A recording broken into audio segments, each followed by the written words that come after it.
Will you pray with me?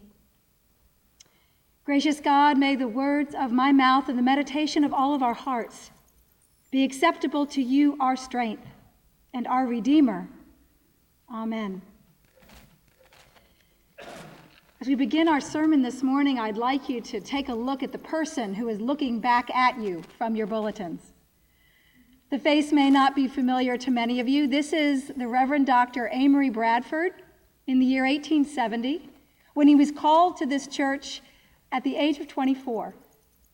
If you turn to the back of the bulletin, you'll see the same man 25 years later on the 25th anniversary of this church. That's a little frightening how he's aged in this pulpit. But I do invite you to hold him in your hearts and minds as we share our sermon this morning.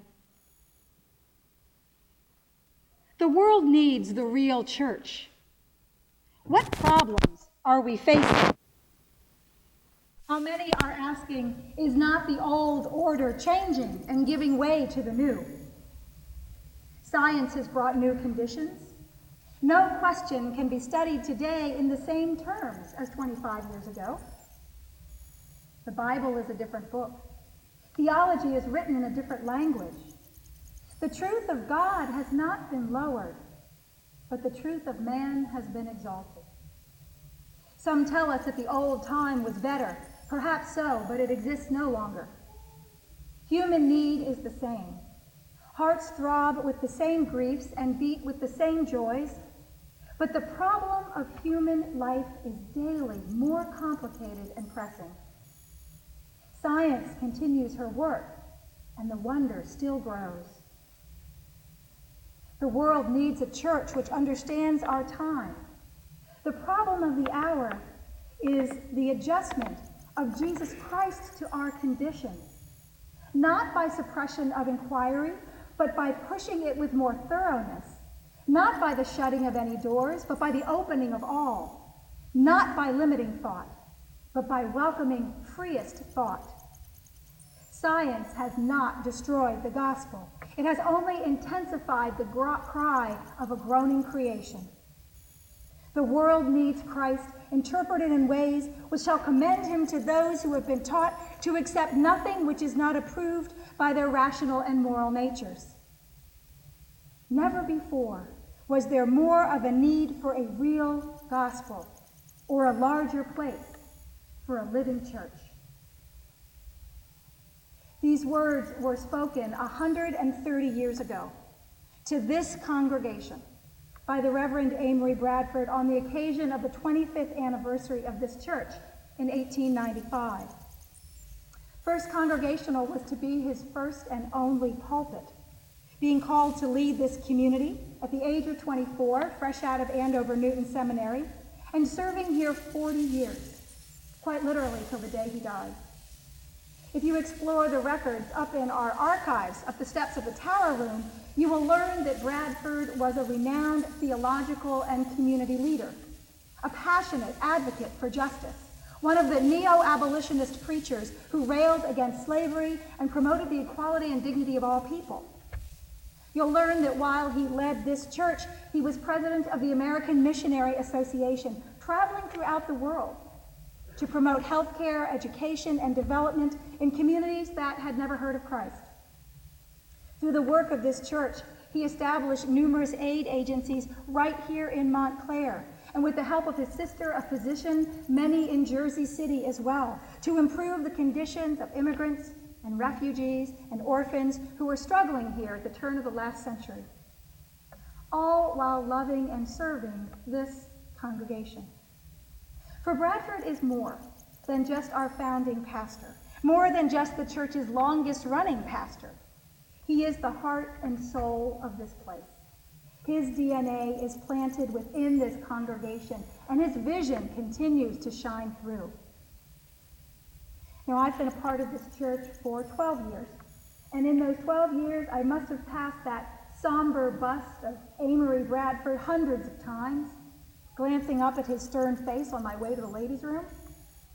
Occasionally, when he caught my eye, I'd give him a cheeky salute and wonder a bit about the man in the marble. In my seminary polity course on the United Church of Christ many years ago, I had an assignment to research the history of this church. And it was then that I learned of Bradford's influence in forming our town and his national and international prominence and his reputation for justice. And for years, I have noticed the row of books gathering dust in the archives. And I've studied his serious portrait with the mutton chop sideburns and the high starched collar. And I always felt the distance of gender and time and social era. I certainly thought of him as a saint of this church, a lofty historical figure to be revered, important, but distant. And then last spring, during one of our big cleanup weekends, Holly Broadfoot unearthed a thin, delicate volume in the recesses of a guild room cupboard. And it was a commemorative book of the 25th anniversary celebration of this church. "You should read this," she said. "This would make a wonderful sermon." I replied a little skeptically. I've long known that Bradford was noteworthy and important, but I believed he was the past of this church. The 145 years that separate our current congregation from his might as well be 1,000 years for all the differences in our life circumstances. What could he possibly have to say to us, I wondered. And yet I do respect the past. I know it has much to teach us, and that little book intrigued me. So as All Saints' Day approached, I decided to take a deeper look and head up into the archive. And as I paged through those dusty books, I came across these words written so long ago. The world needs a real church, a church which understands our time, one that can find Jesus Christ in our conditions. And I have to tell you, friends, it's as if he leapt down from his perch in the tower room and was sitting beside me, talking to me as a pastor and a friend. I was moved and inspired and frankly unprepared for the person that I encountered in his writings. Now, in many ways, those writings show that he is indeed a man of his times. God is distinctly male and fatherly. Humanity is a brotherhood. Writing at the end of the 19th century, he sees Christianity alone as the fullest expression of faith available to any people, and the church as the one true route to get there. As a man of his times, he has a vocabulary that can chafe a bit against our 21st century sensibilities. But once we get past this surface language, we can hear a voice that was challenging old paradigms and confronting class divisions and racial inequalities. A mind that was exploring new concept of God's ever-expanding nature. A voice that welcomed the progress of communities and politics and science as a sign that the Spirit is afoot and that God is still speaking. As I explored his writings deeper, I realized that this morning I can only give you the briefest introduction to this man. His thoughts are too rich. His writings are too diverse, enlightening and provocative, to do them any kind of justice in a single sermon. It's my hope that he can speak to us more deeply in the months and years ahead in a sermon series or a discussion group. But what I'd like to share together this morning, as we celebrate All Saints' Day, is Bradford's vision for this church and every church. For I believe that in our era of rapid change and shifting paradigms, ever-widening class divisions, and the startling revelations of science, Bradford indeed has a word of hope to share with us. For he does not see any of the dramatic changes of his own time as moving us farther away from God. He sees them as a manifestation of a God who is profoundly with us, profoundly incarnational. He finds God deeply present in all that we experience. He finds the invitation of the Gospels to love our enemies and to care for the least of these, to wage peace and not war, to be a constant centering call underneath all of the shifts and changes. He believes that God is speaking through our struggles to draw us more deeply into our identity as followers of Jesus. For what value does this radical message have if it is never challenged by our life circumstances? What does it mean to pick up our cross and follow Jesus if it never requires that we challenge the culture we are living in? If it doesn't cost us something, by way of our comfort, our security, our status, or our complacency. So what is this real church that he believes we need in our time?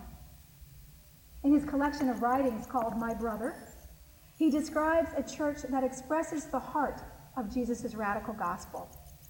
Grasping for a name for this ideal church that embodies its mission, he decides to call it the Church of the Good Samaritan. He locates it, quote, on the road which runs from Jerusalem to Jericho, which, being interpreted, means from the Battery in Manhattan to somewhere else, end quote. He locates it at a busy crossroads where it faces all varieties of life, for it stands where the business is crowding, where wealth is pressing, where poverty is creeping closer, where violence is never far away. The church is on a prominent corner in a wealthy district, the most beautiful building in the area, with graceful columns and stained glass windows, a glorious organ, and yet not one thing about this church is for display. It is all devoted to the service of humanity. He describes this splendid building as constructed not to pay tribute to the wealth that built it, but as a tribute to God to ensure that all people, especially those whose lives contain little beauty, can be welcomed in such a place and feel that it is truly theirs. He describes a church whose glorious architecture is put at the service of the poor and the outcast. For, he says, what strikes you first upon entering the large wooden doors is an indescribable atmosphere of hospitality. The whole place seems to belong to every person. No one speaks of this church as if it belongs to the ministers, and the ministers and the deacons do not regard themselves as officers, but as servants. Those who attend regularly seem anxious that everyone be seated, and those who are poorest and most excluded are welcome to the best pews. He writes, this is so much like Jesus that I have decided that if I ever settle in this vicinity, that I shall attend this church. He goes on to describe that the list of the announcements at the end of worship are as impressive as the sermon. For they speak to the depth and breadth of the kind of work that goes on here. Care for the poor, enrichment of the mind, new member classes, and he wrote that, new member classes, and opportunities to simply enjoy each other's company. You can see why I was so struck by what he was describing. And as I looked out over the announcements for this Sunday, the echo was loud and clear. He continued his description of the Church of the Good Samaritan with these thoughts. What the world needs, and the only appeal to which it can respond, is the divine incarnation continued and repeated in those who call themselves Christians. The only vicarious sacrifice in which the people will believe is that which they see in living men and women. The average person is not very sure about what he believes about God, or the soul, or the unseen world, but he is sure that he yearns for human sympathy. God is wiping away tears and binding up broken hearts even now, but he is doing it by means of human hands. The church that will save people must show that it really loves them. The church that is most nearly divine is the one that has the most Spirit of Christ, and the real apostolic succession is composed of all those who love their brothers and sisters. As I was reading this description, I couldn't help but think of the church he was serving when he wrote those words. This church, our church. I wondered how much we resembled this ideal church of his in 1895. I wondered how far we fell short. And I wonder how we would measure up today. But there is no doubting that his dream and our dream is the same. We long to be a part of a church that matters. We long to be a church that transforms lives. We long to be a community that never shies away from hardship or crisis or struggle, that is never silent in the face of injustice or ignorance. And this has always been the longing and the purpose of a real church. Yes, the saint in starched collar and sideburns has much to teach us about who we are called to be in the 21st century. For it is the same calling that we heard in the 19th century and the 1st century. We are called to be a church where God is living and present and active in the work that we do and the love that we share. May we continue the legacy that Amory Bradford began. May we pass it down to the next generation of saints that have yet to walk through those big wooden doors to an extravagant welcome. May we evolve as we need to, continuing to embody the DNA that has been so deeply planted into our identity. May we be a church that Amory Bradford and Jesus of Nazareth, should they be in the vicinity, would like to join. And that all who long to see in God in our world would recognize and make their home. With God's grace, may it be so in this generation and every generation. Amen.